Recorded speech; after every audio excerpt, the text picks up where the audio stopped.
Mick and Sam, taking you to jungle land. Bengals pride, it fills the air. Every week we're always there.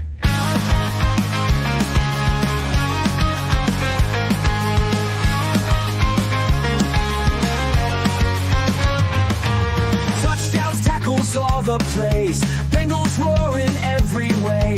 Stories, news, and game recaps. Jungle Juice, we bridge those gaps. Welcome to the Jungle Juice. Mick and Sam, let's break it loose. Cincinnati, hear our call. Bengals fans, unite us all.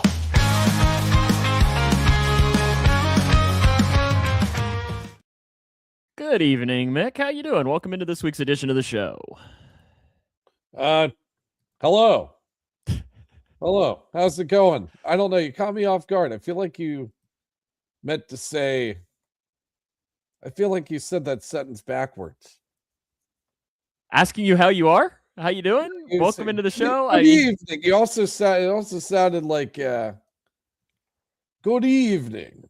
Yeah, I mean, it is. We're kind of in the dark days of January. Like a certain Jeff Dunham puppet is how you sounded there for a second. Do you think I was Ahmed the Dead Terrorist there? Kind of. You said it very, very... Well, it's not necessarily intentional. It's just, I guess it kind of fits the mood. It's kind of a dreary, cold. It's just that I hate this weather. It's just like, it's so like blah, outside. Like it's raining the entire day. And I don't know. It's just kind of disgusting. Oh, it's snowing over here.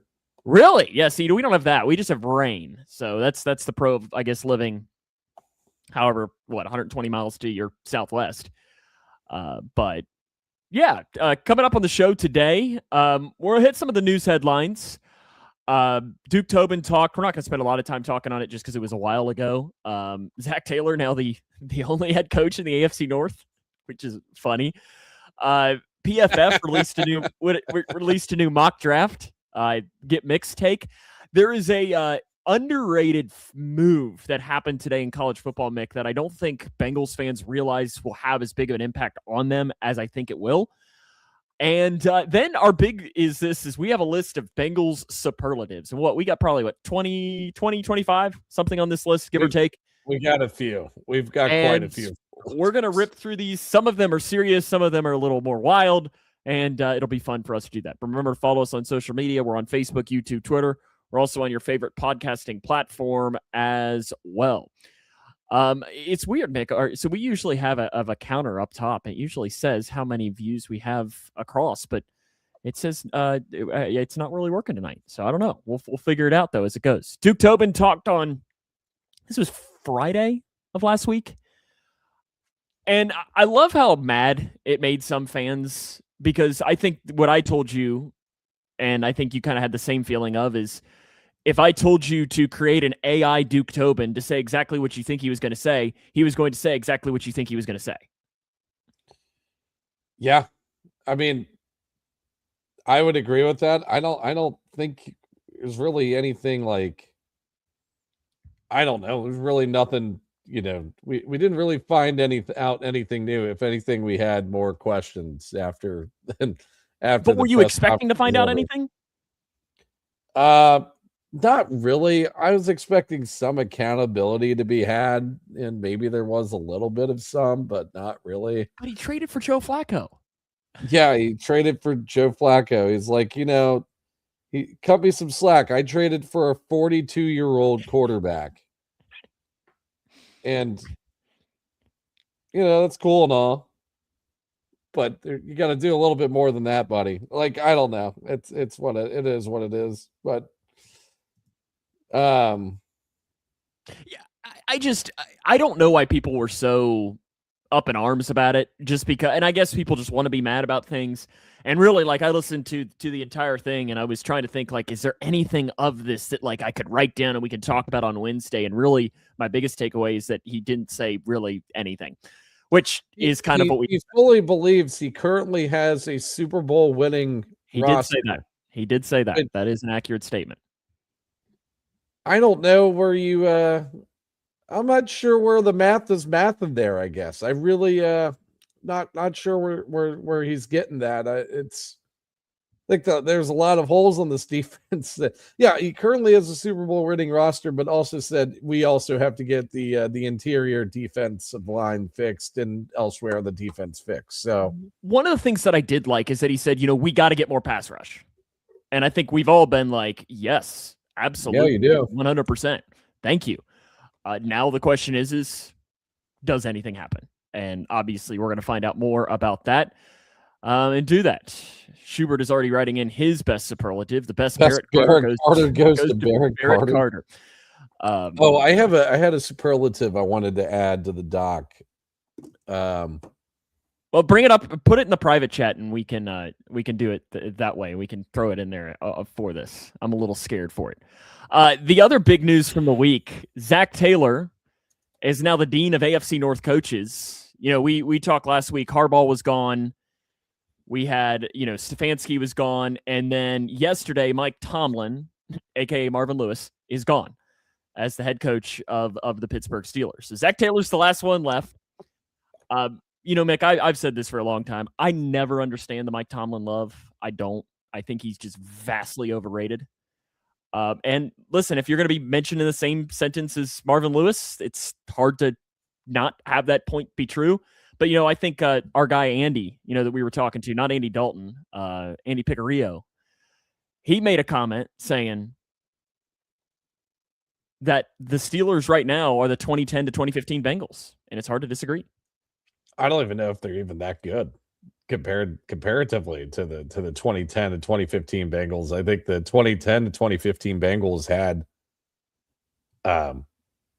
Duke like to say that 2025 Bengals had a Super Bowl winning roster. The 2013 to 2015 Bengals legitimately had Super Bowl contending rosters, and they just kind of pissed them away in the wild card round. So it might have been the playoff worst is I think from us during that 2010 to 2015 period is probably worse. Now the Steelers did have a Super Bowl winning roster and lost to Blake Bortles in the divisional round in 2017 in a year where Nick Foles won the Super Bowl. That's probably about as bad as that Andy Dalton Chargers game. Oh yeah. That game for me, and I think I told you this, I had a basketball game that day, and I got home, and when I sat down on my couch, it was 10-6. I was like, okay, good. Like, I'm going to be able to watch the extent of it. And for the next, 30 minutes of just real time, I haven't enjoyed football much more than that. It was fantastic. Bengals legend Sheldon Rankins has a fumble recovery for a touchdown, and then they just completely implode. And I just laughed maniacally the entire time. It made me very happy.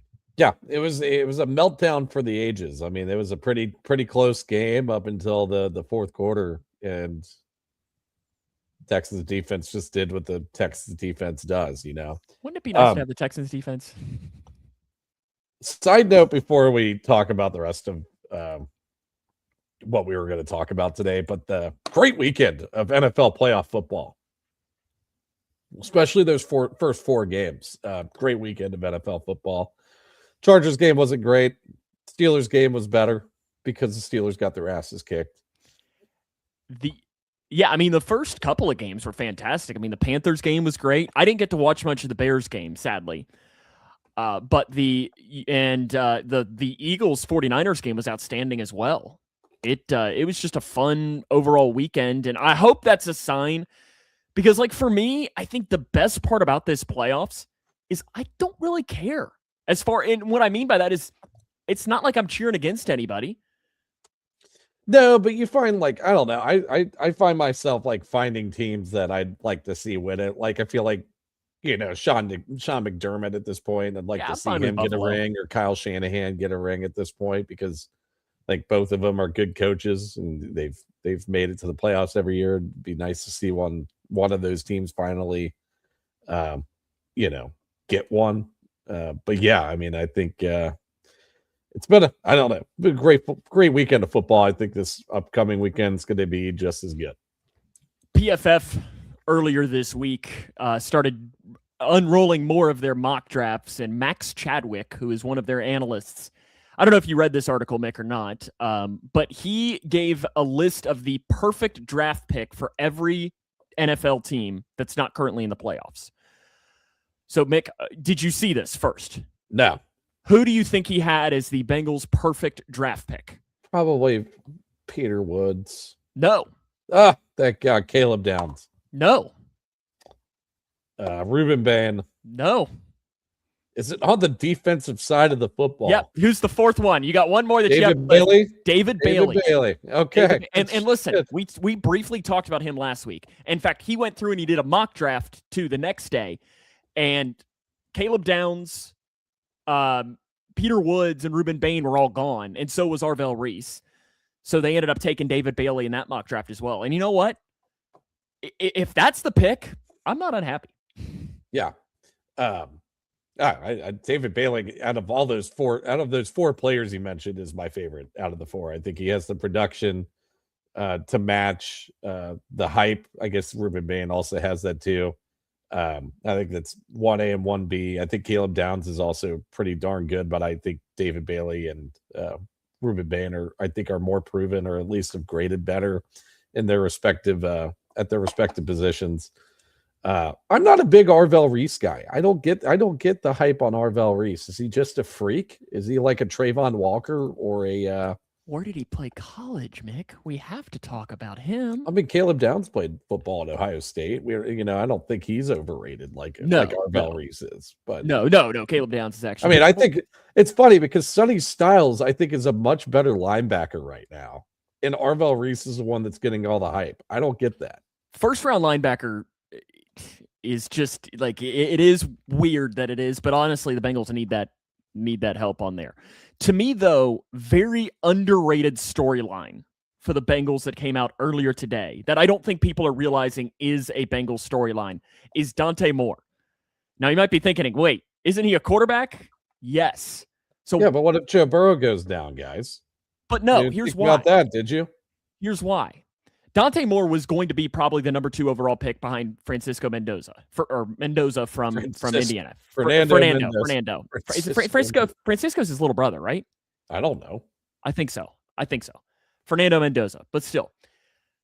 Dante Moore, though, returning to Oregon now means that number 2 overall pick is not going to be a quarterback, which means that you don't think these players that the Bengals are going to be going after is now there's one less. Who's the number 2 overall pick this year? Jets. You don't think the Jets are going to go for Carson Beck? National championship competing quarterback, Carson Beck? Or who else is there? Diego Pavia? Okay. Listen, no. Pavia is a dog, but no, there is a small chance that Ty Simpson they may take a gamble on Ty Simpson for the number 2 overall pick. And I don't you've think that would be a seen great idea, but you've seen teams reach in the top 10 for a quarterback just because they think, oh, we need one. But really, this year, as far as quarterbacks, you really just have those 2 guys, and now it's just one. And I think it's an underrated factor for this team that you're having one less guy potentially that the Bengals could be drafting. That's true. In there. That's very true. And that's where I think it's something, because you were wanting as many quarterbacks to go in that top 10 because then you get your pick from guys like Downs, from Bain, Bailey, and so on as it goes along. I'm not going to lie. It's not a great move from Dante Moore. Like, your draft stock is never going to be higher than it is right now. If anything, the only potential he has is for it to really get worse. I mean, here's my assumption is that he's getting a crazy NIL deal from Oregon. Yeah, but you looked at Travis. Everybody thinks he would have been the number 2 overall draft pick in. It's a lot of guaranteed money. That's $50 million worth of guaranteed money. But you also have to play for the Jets. That's why he went. Next thing you know, the Jets are going to draft number 1 overall next year, and I guess Arch Manning will be out there. So that's because it's either the Jets or the Cardinals or the Browns, maybe. Yeah, I mean, who are you going to be throwing to? Speaking of the Browns, though, Dan Pitcher continues to be a major candidate for the Browns job. He does. I hear that he's got the second best odds after Mike McDaniel to get that job. And it seems like the Browns are willing to maybe take a risk on a guy. maybe the Bengals are going to be looking for a new offense coordinator. And I know you mentioned, and I think you're probably right, Brian Callahan probably would then come back because that always works, bringing back the guy again. Right? Yeah. Always works. I mean, honestly, you see it like NFL wide all the time. Look at Robert Saleh. He's back as the defensive coordinator. Matt Nagy has been the offensive coordinator for the Chiefs for the past couple of years. So, yeah, I mean, I think you see these coaches fail in their first coaching stint. They usually go back to their prior situation. Or you have guys like Vance Joseph, which I can't imagine doing that. Being the head coach, getting fired, and coming back later as the defensive coordinator. That just feels weird. Or being like Virginia Tech's head coach, who got fired mid-season, James Franklin replaces him, and James Franklin hires him as his defensive coordinator. Just feels weird. Feels weird. Honestly, I mean, if you like the place and you like the situation and you realize you just didn't perform to expectations, like, can't really blame a guy for wanting to come back. I guess Vance Joseph really likes the Denver Broncos organization. Bengals superlatives from this season. We've got a list of a bunch of them here. And I think we start off with a lot of them. We do. And we're going to kind of rip through these. My assumption is we'll have a lot that'll be the same. We'll probably have some that'll be different as well. Bengals MVP, starting off with the first one. It was pretty easy. Jamar Chase. I think it's got to be. And offensive player of the year. Jamar Chase. Although I did put Chase Brown honorable mention. Now, he's not in that realm, but at least he deserved a little bit of a shout out. A little bit.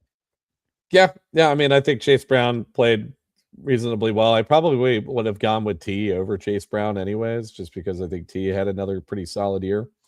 But yeah, I think Jamar hands down would be MVP. Definitely would be offensive player of the year any year, unless if he's hurt. But with the fact that Joe Burrow was hurt this season, I think Jamar Chase deserves it and had another elite season. My assumption is we'll probably have the same defensive player of the year, Barrett Carter, right? Yeah. No? That's not who you wrote down? DJ Turner. Yep. I went with DJ Turner. Great year from him as well. Definitely his best graded season of his career. Was, an absolute, shutdown corner for a solid, 4, 5, 6 week stretch. Ended the season on a pretty high note as well. Played pretty well against Miami, Arizona, and Cleveland. I think I'm really hoping there's no contract drama with them because there's already been reports of him, getting with his agent and talking about maybe trying to get a contract extension with the team. Rookie of the year. We discussed this. Said this, yeah. Dylan Fairchild. Yeah, I go Dylan Fairchild. There's not a whole lot to pick from this season, even though Jalen Rivers and Barrett Carter and Demetrius Knight, Shamar Stewart gave it their best shot. Really, number 2 probably is William Wagner, honestly. Yeah, no. But yeah, Dylan Fairchild, I think, had a pretty darn good initial season with the team. We have a 67.5 pass block grade from a rookie guard. Where was that from Cordell Volson? Gave up only 2 sacks. Or Michael Jordan. Michael Jordan killed Joe Burrow's leg. Or what was the left? Quentin Spain. Quentin Spain was probably the best one we've had since Dylan. Since I just kind of want to start naming Alex in. Redmond, like just naming random Bengals guards throughout the years. Biggest disappointment this year for the Bengals. This might be where we finally differ. Yeah, what are you going to go with? I'm going to say Trey Hendrickson. Okay. I think a disappointment doesn't necessarily mean that he played bad. It just means that, they paid him a lot of money. All of this went through and he got hurt. And that's not necessarily his fault, but it happened. And because of that, it was a disappointment because this defense really needed him. Yeah, I'm going to go with Logan Wilson. Even though I think that he played better than what we saw to Demetrius Knight and Barrett Carter this year, he didn't play good enough for the Bengals to want to keep him on the field, and then they eventually traded him. He along with Trey was supposed to be that other, potential long-term piece for this defense, and it never it just went south too quickly. And I think it was a big reason why the Bengals defense has sucked, because they refused to play him for some odd reason. They ended up trading him, and we were stuck with two pretty terrible rookie linebackers this year. And a veteran free agent that was pretty terrible as well. That was maybe even worse. Schubert says his biggest disappointment is Orlando Brown. That's not a terrible one. Not a terrible one in there. I don't think Orlando Brown was terrible this season, though. He was pretty mid. Biggest surprise of this season. And I think we might have the same guy here on this one. I don't have a player. I have a moment. Oh, okay. Well, I'll go a player. I'll say DJ Turner. Yeah, I think he's the biggest surprise, at least player wise, for this year. You saw those flashes last year, but I think we were all still like, okay, was that just a 4-game stretch last year that he looked really good before he got hurt? Maybe not even that many games. I don't remember off the top of my head. And I think we were thinking maybe, and then he got hurt, and we didn't see anything else of him. So I think DJ Turner is my biggest surprise of the year for the Bengals. See, if I were going to go with the player, I probably would go with Miles Murphy, just because it kind of came out of nowhere. At least with what you said with DJ Turner, you saw flashes last year before the season-ending injury against the Chargers, where you thought, well, maybe DJ Turner could build off of that and continue to thrive in 2025, which he did. Surprising moment, though, I'm going to go with the absolute throttling of the Ravens on Thanksgiving night. By far my favorite game I've watched the Bengals play in quite a while. Maybe even dating back to that Bills game in 2023. But yeah, just a complete dismantling of Lamar Jackson and the Ravens offense. The defense looked really good in that game, forced 5 turnovers. Yeah, I'm gonna go with that as the biggest surprise. That's a good one. Schubert says his honorable mention, biggest disappointment, Jake Browning. Yeah, I mean, he was disappointing, but I don't know that you can call a backup quarterback the biggest disappointment. No. Play of the year for the Bengals. I have 2 here, and I've been going back and forth on which one I wanted to put in. I have an offensive play and a defensive play for the Bengals play of the year. Well, I'll go with the offensive play. Okay. I wonder if we have the same one, the T. Higgins touchdown against the Bears. Okay. That was one I considered. The one where T. Higgins just lost. I remember watching that play live, and I think everybody was like, oh, that ball went out of bounds, or how in the defender deflected it. I can't remember who was guarding T on that play, but we were just like, well, this was a nothing play. It looked like the ball went out of bounds, and they were, it was an incomplete pass. They were going to run another play. Then all of a sudden you hear the Bengal Tiger chuff, or whatever you want to call it, the roar. And then we were like, wait a minute. Did he score a touchdown there? We were like, what in the world just happened? Like, that's like the type of play that just kind of leaves you in awe. And it was like a silent awe. So I'm going to go with that play for play of the year. I'm going to say my offensive one is Tanner Hudson's one-handed catch for a touchdown in that Ravens game. Why I'm saying that is because that was the moment I think where we're like, oh, Burrow's back, baby. Like it just, because it was such a great throw, great play. And that was the moment where I think we were like, oh, Bengals maybe going to win this football game. Because I think we still were like, okay, we've seen this story before kind of thing. Yeah. So yeah, Tanner Hudson. And then defensive play of the year, the DJ Turner interception against Aaron Rodgers on Thursday Night Football, where he just ripped it away from DK Metcalf. That was a great play. I agree with you there. Great play. Great play for that.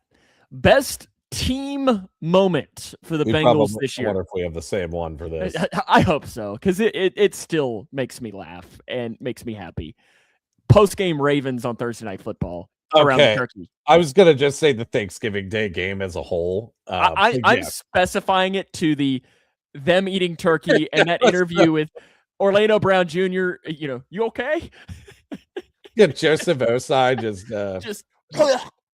just choking on the dry turkey. On some dry that might be biggest disappointment of the year is how dry the turkey was.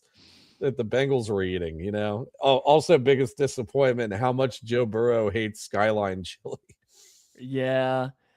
Yeah. That's in there. And I love that, you know, they're just like, oh, somebody ate a crab. Who was it? It's William Wagner. It just like, and he just left the crab carcass on the field. It was just, it's one of those things that every single time you watch that interview, you see something else. And it just, it was fantastic. But yeah, the Joseph Osai. It's the Breaking Bad of post-game interviews. You walk away with something new every time you watch it. Spoken like a true Breaking Bad nerd. The most explosive performance. I have two. I've been going back and forth with which one I'm going to go with. I got to go with the Jamar game against the Steelers on. That was one of mine. That was my top one. 16 for 161 and a touchdown. He was targeted, 23 times in that game? Targeted so many times in that game. Was a huge, huge factor in that game. Big reason why they won that game. And I don't think anything really comes close to it. I wonder what your my honorable mention. I'm agreeing with you on the chase. Flacco against the Bears. 470 passing yards. Game. Why I didn't give him the number one is because he threw 2 picks in the game. And so but Flacco against the Bears, 470 yards. He was only the 5th quarterback over 40 to pass for 400 yards or something. Something like that. This was the first game off of the sprained AC joint in his shoulder, right? I think it was because we were worried that he wasn't going to play in the game. It was like they didn't make the decision until right beforehand. Speaking of Flacco, did you see he went to Vegas with Burrow and Chase and Gesicki and no, I did not. I saw some pictures and there was one of Joe Flacco and I'm like, honestly, you could have given me a list of places I would think Joe Flacco would be a week after the season ended. Las Vegas with Jamar Chase, not on the top of the list of what I expected. I would have thought he'd be back in, I guess, does he live in Delaware? Maybe where his family is. He lived in Cleveland. I thought his family lived. He lived alone in Cleveland. I don't know where he lived. I just find it hilarious that he's out there partying with him, old man Flacco. Yeah. The Blue Collar Award, which under the radar grinder who doesn't get love but has a huge impact. Lisa says he lives in Jersey. Okay, that makes sense. I've been going with a couple of them, but I'm going to throw a guy that we talked about a couple of weeks ago on the show that we didn't talk about much at all this season, but deserved a shout out. That's Amarius Mims. Of just turning into a dude at right tackle. Yeah. No, I think that's a really good one. I didn't read the description. I was just like, who gives me the most blue collar vibes on this team? So I went with Dalton Reisner because just looks like a lumberjack. You're allowed to take this however you want. Except he got a lot of love this season. Everybody wants him back, which for good reason. I want him back too. I like this one. The White Tiger of the year. So the best primetime performance. Since I put Jamar for the best performance, I put Flacco in this game. I did. Steelers 31 to 47. Yeah. Okay. Yeah, that's what I did too. Yeah, 31 to 47, 342 and 3 touchdowns. And considering too that he had been a Bengal for a week at this point, just a fantastic performance.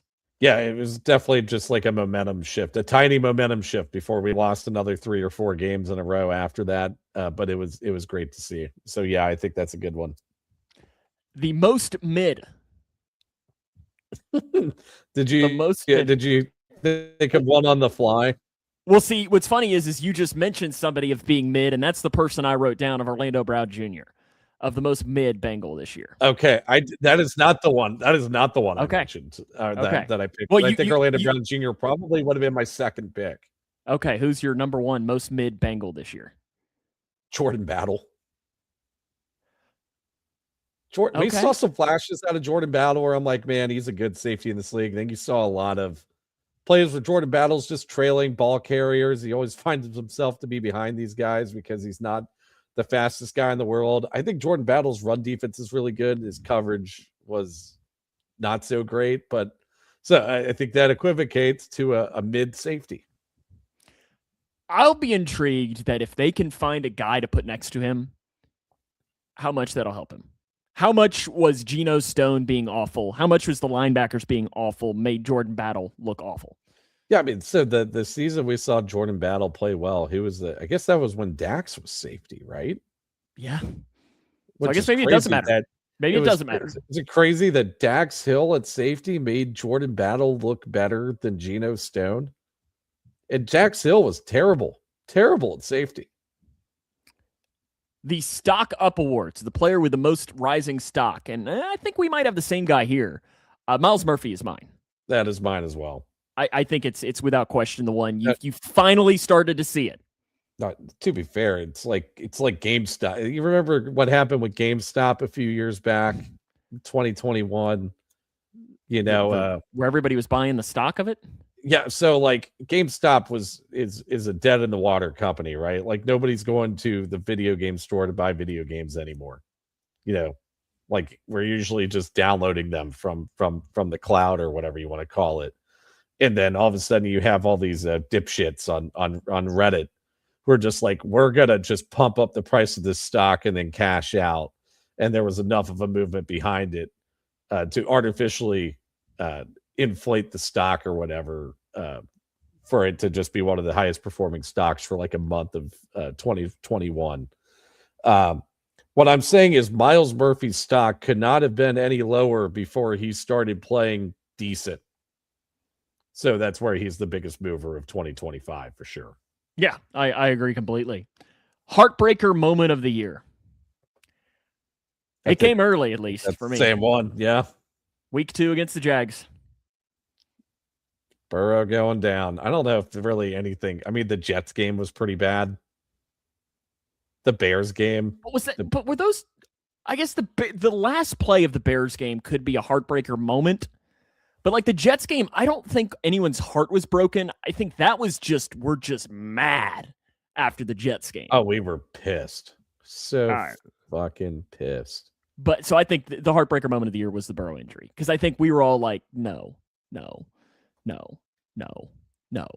Come on. No, we don't. No, we don't deserve this. We don't deserve this.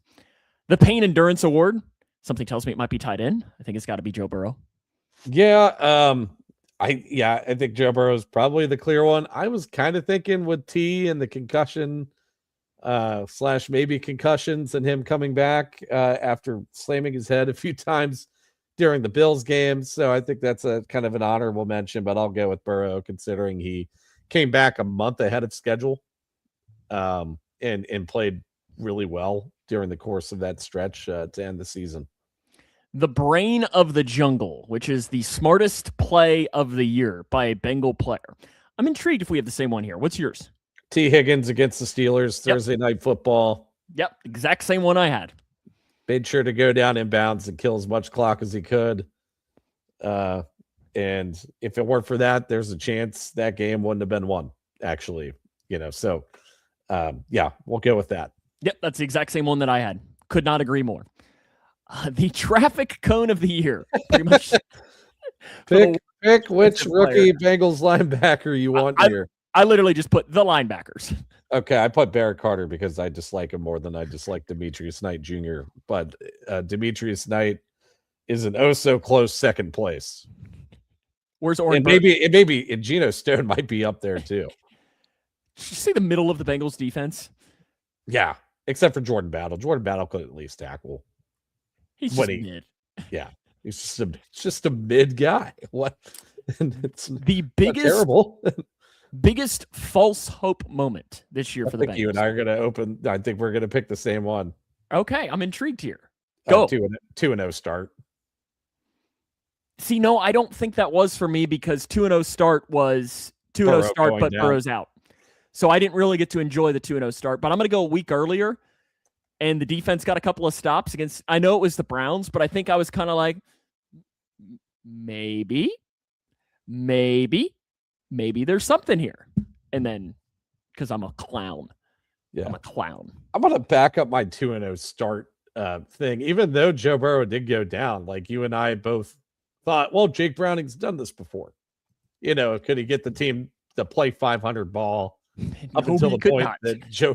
Yeah, all the way up until the point where Joe Burrow played, because if we remember, he came back and won that that Jaguars game. They were down by 2 scores, and he made It threw 3 picks in the process. Yeah, but it had a lot of big time throws in that game as well, where we were like, oh, maybe he can make it work again. Jake Browning could catch lightning in a bottle the second time around. But no, that didn't happen. We lost. We went 1-8 during that stretch, and that's what happened. Lisa says she was screaming 17-0 Oh, after yeah, game 1. I bet Lisa was. We know you were. We know you were. That's what we love about you, Lisa. You're the most optimistic person that we know when it comes to the Bengals. The most emotionally draining game. I think there's 2 contenders for this. I'm curious which one you pick. I agree. I agree that there's 2 contenders. I think the Jags game. That is not the one that is not on my top 2. In the conversation, and the Bills game. I'm going to go with the Bears game. Is my top one, just because just back and forth to an extent. I mean, it really was a 2-score game, and late in that, at some point in that fourth quarter, but Joe Flacco was absolutely dealing in that game. The Bengals couldn't stop anything in that game. And then you think the game is over. The Bengals scored touchdown, I think to, go down the 41-34, right? Or no, I can't remember. Was it 34-27? Is that what it was? 41-27. 41-27. They go and get the onside kick, score another touchdown, and they're up by a point. And then the Colston Loveland catch down the game just really, that has to be the most emotionally draining game for me. The Bills is probably the second closest one there, number 2 for me. And see, the only reason I'm saying the Jags is because it was, we left 2-0, but at what cost? Yeah. it was kind of like why for me is like that. And also, if you remember, that was the game that we literally had to run out of there for me because I had to then drive 3.5 hours. Oh, yeah. Still didn't make it in time.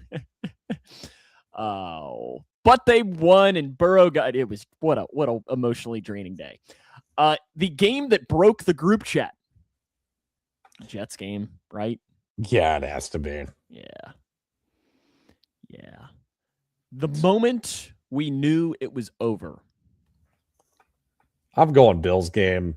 Even though the moment it was really over was that Ravens game, but I feel like that Bills game was so emotionally draining for the players and the fans that them losing that game that they should have won. If it weren't for a couple of mistakes late in that game for Burrow, who played otherwise a flawless game, I think that really took the wind out of the team's sails for that following week. And really, I mean, how much were mistakes on Burrow too? I mean, like one was a hell of a play by a Bills defender, and then the other one was a tip ball. Maybe you could say Burrow there, but I mean.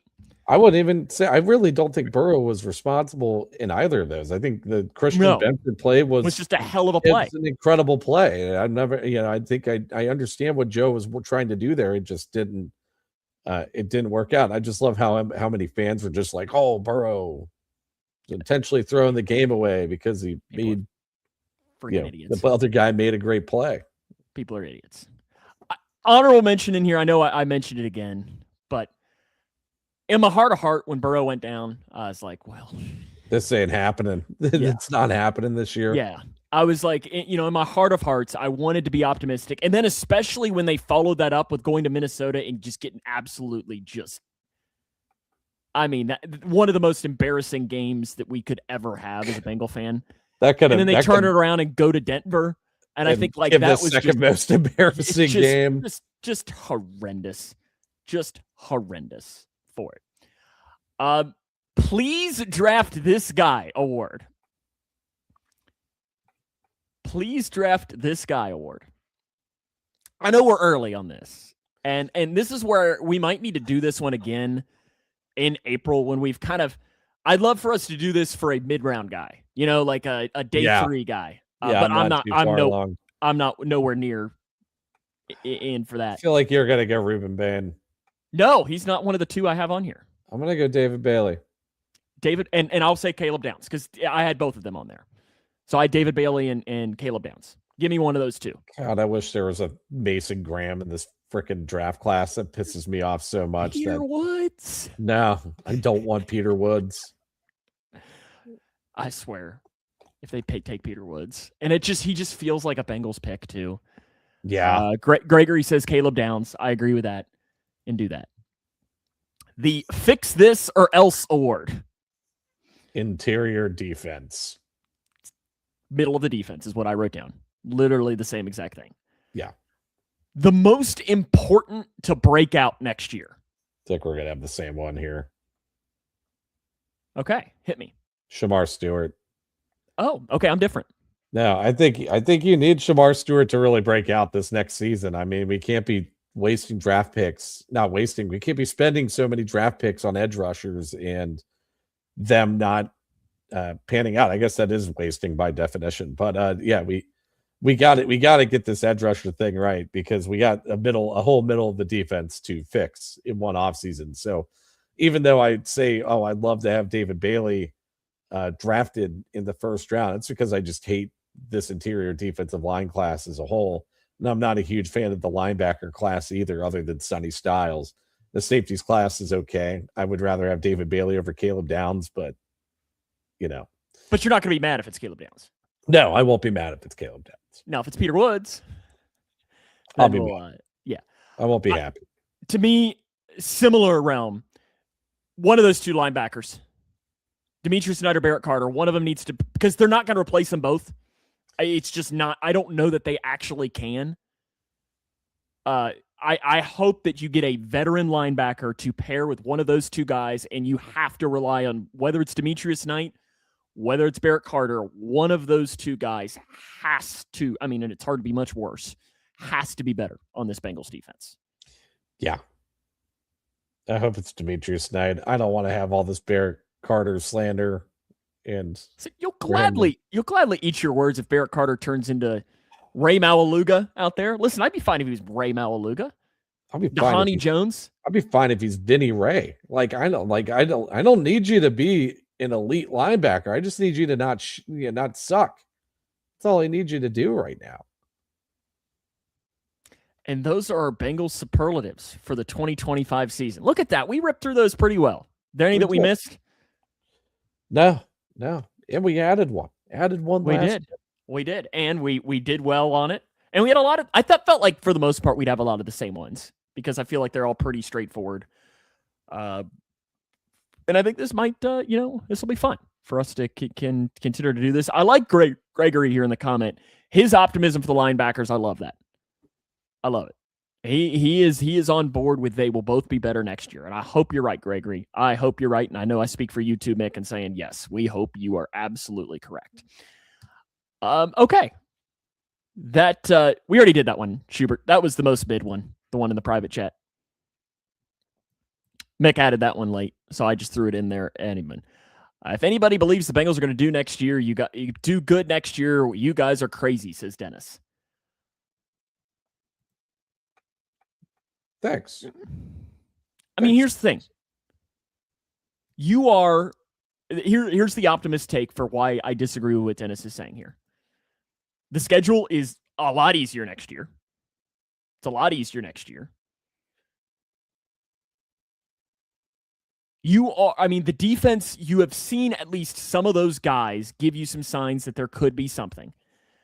If you can go in there, sign some free agents, mix and hit in the draft, the offense is there. I do think, and I hate playing the if game, I think there's 2 points. I think if Burrow was healthy for the entirety of the season, this team's in the playoffs this year, just because of how bad the AFC North really was. You saw the Ravens just take a huge plummet, down the toilet this season, which I was surprised at that. I thought the Ravens were going to be second best team in football, maybe the best team in football this year, just with how that roster was. And I thought I liked the draft choices that they had this season. I thought they were just going to replenish that defense with youth. But I think that's where you really saw them really missing Mike McDonald, because I don't think Zach Orr has the chops to be able to develop these guys like Mike McDonald did. So I do think this division was winnable. Sorry, I went on a tangent about the Ravens. We don't even cover those assholes. But the other point is, and like you've already mentioned, my biggest fear going into this season was this schedule that they had to play. Like they had to play the NFC North, which I thought going into the season was the best division in football. Turns out it was the second best division in football, with the NFC West churning out 3 playoff teams and in dominant fashion. It wasn't like one of them had like a Steelers-esque type of season and they went like 9-8 and snuck in a 7th seed somewhere, right? It was a dominant division. But I think the NFC North was the best division of football going in. I didn't think there was truly a bad team in that division. And the Bengals had to face them. They had to face the AFC East, which was decent this year, I guess. Kind of, not really. I don't know. The number 2 overall seed and the number 6 overall seed. So at least 2 playoff. You had 2 playoff teams. Yeah, they were good. The Dolphins at points, shined during the season. They were up in playoff contention not playoff contention, but they didn't die until late in the season. You had to go up against the AFC North, which didn't end up being as great as it was. But I think a lot of the, poor play or, whatever disappointment that came out of the AFC North was that every one of those teams also had to play hard schedules. Had to play the Broncos as the AFC West game. They are the number 1 seed in the AFC West, and a lot of people had them pegged as a playoff team. Jaguars, another divisional winner, as the AFC South team. Who was the NFC division team that we played Cardinals this year? Okay, that was like the one of the few favorable games that they had, but it was a tough schedule. It was a really tough schedule. That was my biggest fear with this team, is that the schedule was going to be too tough and they were going to be under 500. And next year is not the case. So, I mean, that is your optimistic look of, now, listen, we might be talking in 5 months and be like, we don't love this draft class. They didn't do anything in free agency. Here we go again. Or we could be talking and being like, hey, this looks like a 2020-2021 Bengals draft class / free agency class, to where you're thinking, hey, maybe this could be something. Yeah. It's the biggest hope. And what's the fun without a little bit of hope? No, and I will say, they got to hit the ground running on this offseason. They got to make something happen, because something tells me the Ravens and the Chiefs are going to be down for too long. They're 2 very well-ran organizations, and they still have talent on their rosters. So, I mean, that's got to figure it out this offseason for sure. That'll wrap us up here for this week's edition of the show. Remember to follow us on our social media channels. We're Facebook, YouTube, and Twitter. We're also on your favorite podcasting platform. Make sure to follow us and give us a 5-star rating there. You got any parting thoughts here this week? Anything you want to get off your chest? Enjoy some playoff football. We got divisional round games. Oh, do we want to make our picks here for the divisional round? Yeah. Yeah, let's do it. Okay, let me pull up the games here. So we have Bills Broncos. I'm going to take the Bills. I'm going to go Broncos. Texans Patriots. Texans. I think I agree. That defense is good. Niners Seahawks. Seahawks. I'm going to go Niners. Rams Bears. Rams. Yeah. I think so. At some point, the Bears are going to have to stop pulling things out of their butt. Like they just keep pulling all of these out of their rear. Times we've had the final 4 teams. They're on the west side of the Mississippi River. Like that is true. I don't know how often that happens. Yeah, because I mean, you could have Texans, Broncos, Rams, and then it doesn't matter. It doesn't matter who wins the Niners Seahawks game. So yeah, you'd be in there no matter what. Interesting. Enjoy football though this weekend, and Mick, Houday, enjoy it. We'll see you next week. Yeah, Houday. Thanks for watching.